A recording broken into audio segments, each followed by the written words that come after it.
Motorweek, television's automotive magazine, with your host, John Davis. This week we look at the latest effort by an automotive eccentric to swim upstream. Ex-GM executive John Zachary Delorean's sports car, otherwise and simply known as the Delorean. To paraphrase Henry Ford, you can have the Delorean in any color as long as it's stainless steel. That's the color or finish of every Delorean that's rolled off the troubled assembly line outside Dunmurry, Northern Ireland. Contrary to many news reports, the Delorean's body isn't solid stainless. It's steel sheets laid over fiberglass inner panels for extra stiffness. In fact, Delorean himself has said that every car he builds should last a minimum of 25 years. After all, stainless won't rust. The main creature feature, an eye-popper, has to be the twin gull-wing doors. Unlike a lot of other attempts to make these things work, the gull wings on the Delorean are perfectly counterbalanced with gas struts. They're quite easy to both open and close. And wonder of wonders, despite heavy spring rains, they didn't leak. That took a lot of time and money during development.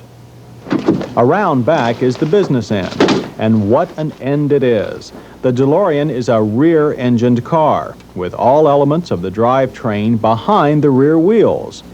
The alloy overhead camshaft 2.9-liter V6 is supplied to DeLorean by Renault. It's compact, appears reasonable to service, and provides an EPA city fuel economy rating of 22 miles per gallon. Up front is a wide, flat, but very shallow luggage compartment, just right for a couple of bags for that weekend jaunt, but not really made for a long vacation. One other item to be found under the hood is the gas filler. Early models had a separate access panel, but on current cars you have to raise the hood to fill her up. Inside, it's luxury with a definite tilt towards sportiness. The silver gray leather seats are well padded and offer good support. The stylish instrument panel looks fully integrated and has all the gauges you could desire. Just in case you have a few extra belongings, there's a very usable storage compartment behind the seats. Although the main door glass is fixed, small electric vent windows are provided for the occasional toll booth. But driving the DeLorean and being seen in it is really where it's at. Our test car had a 5-speed overdrive manual, definitely the preferred choice over the automatic. Though all 130 horses don't propel this silver streak at any breakneck speed, 0 to 60 can be clicked off in 10 seconds. The DeLorean's chassis and suspension system were designed by England's race-bred Lotus Car Company, and according to them, this is the best they've yet designed. The car is a great combination of precise handling and solid but not super stiff ride. The only problem is that rear-mounted engine. If you take a turn too fast and don't have the Goodyear NCT tires hot enough to stick, all that rear weight can send the back end into the bush. DeLorean and Lotus have tried to cure the problem with larger tires on the back than in the front, and it does help. Another complaint, very limited visibility in all directions. But apart from that, there's not much else to fault with this car. For limited funds and time, it's impressively finished. And at $25,000 per copy, it had better be. Yet there are quite a few exotic cars costing much more that do worse. A final note on the body.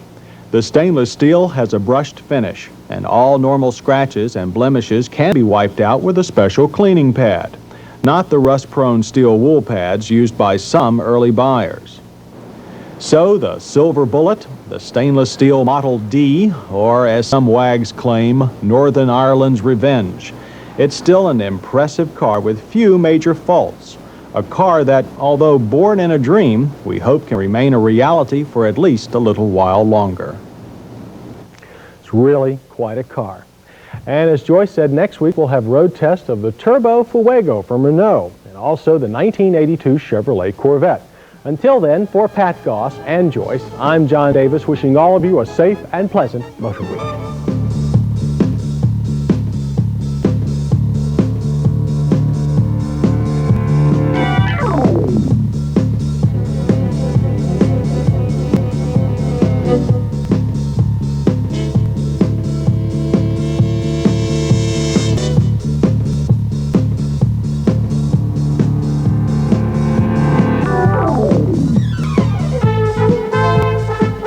studio vehicle courtesy of R&H Motor Cars.